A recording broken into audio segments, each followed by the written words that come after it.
Hi guys, magandang araw.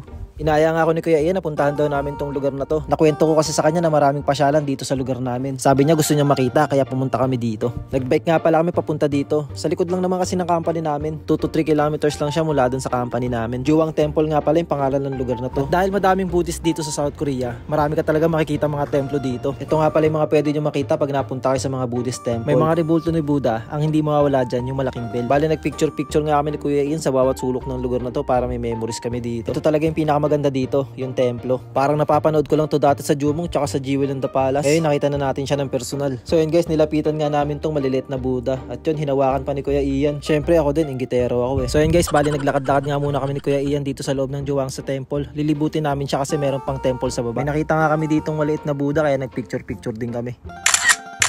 So yun guys, dito nga kami dumaan sa likod at ito yung nakita namin. May mga lantern na nakasabit. Kung mapapansin nyo, kami nga lang pala yung tao dito. Kita ko nga yung mga bulaklak dito na unti-unti na namumukadkad. Patapos na talaga yung winter. Nilapitan ko nga tong mga lantern at tinignan ko kung may ilaw siya sa loob. Kasi mas maganda to pag gabi. Kaso wala. So yun guys, ito pa nga isang temple dito sa baba. Yung katabi niya namang temple, may mga Buddha sa loob na kulay gold. Dito nga sa spot na to may magandang pagpicturan. Hindi ko alam kung ano tawag dyan eh. At dahil kanina pa kami paikot-ikot, nagpahinga muna kami dito sa upuan. Ang sarap kasi tumambay dito, napakatahimik ng lugar. Kami lang ata yung maingay. So yun guys, napagod nga daw si Kuya Ian kasi ang bagal doon ng bike niya. Kaya magpahinga daw muna kami. Kung mapapansin nyo sa mga vlog ko guys, mahilig talaga akong gumala. Sinusulit ko lang din kasi yung panahon ko dito sa South Korea. Tsaka gusto ko din talaga malibot yung lugar nila. Kaya pag may nalaman akong tourist spot na malapit dito sa lugar namin, pinupuntahan ko talaga pag out ko ng trabaho. Pagka malalayo naman, weekend ko naman siya pinupuntahan. So yun guys, lumipat nga kami dito sa isang lamesa para mas makapagpahinga kami. Sa sobrang tahimik ng lugar, makakatulog ka dito. Habang nagpapahinga nga kami, may lumapit na aso. Para siyang wolf kung titingnan nyo. Pansin ko, lapitin talaga ako ng mga aso. Para siyang bulag. Parang nakalimutan. Mababait ang aso dito sa Korea kasi kulang sila sa alaga, sa aruga. Ano niyo yun? Yung parang yung ibang aso hindi naman lahat, hindi sila nababantayan na yung may nag-aalaga talaga. Dito nga yung husky bantay lang. Mga husky bantay lang. Chow chow, ganun. So yun guys, pumunta nga kami dito sa spot kung saan sila nagtitirik ng kandila. Bali nagdasal na rin kami. Hindi na kami kumuha ng kandila kasi may bayad din. 10,000 won pa naman yung isa. 400 pesos din yun sa pera natin sa Pilipinas. Mahal kaya hindi na kami nagtirik. Nagpa-video nga ako kay Kuya Ian sa spot na to.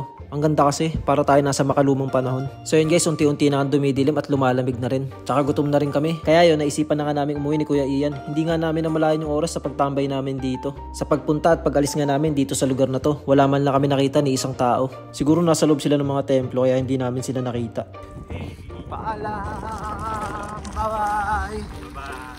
So yun guys, hanggang dito na lang yung vlog natin. See you next vlog. Paalam. Baka nga siguro yun, lakas mo. Di ba may farm? Ayun no, bakahan nga. Kasi Saan tayo? dito. So yun. Nakakatakot mag-bike dito pag mag-isa ka. Palamig na ng palamig boy. Sa uli ka.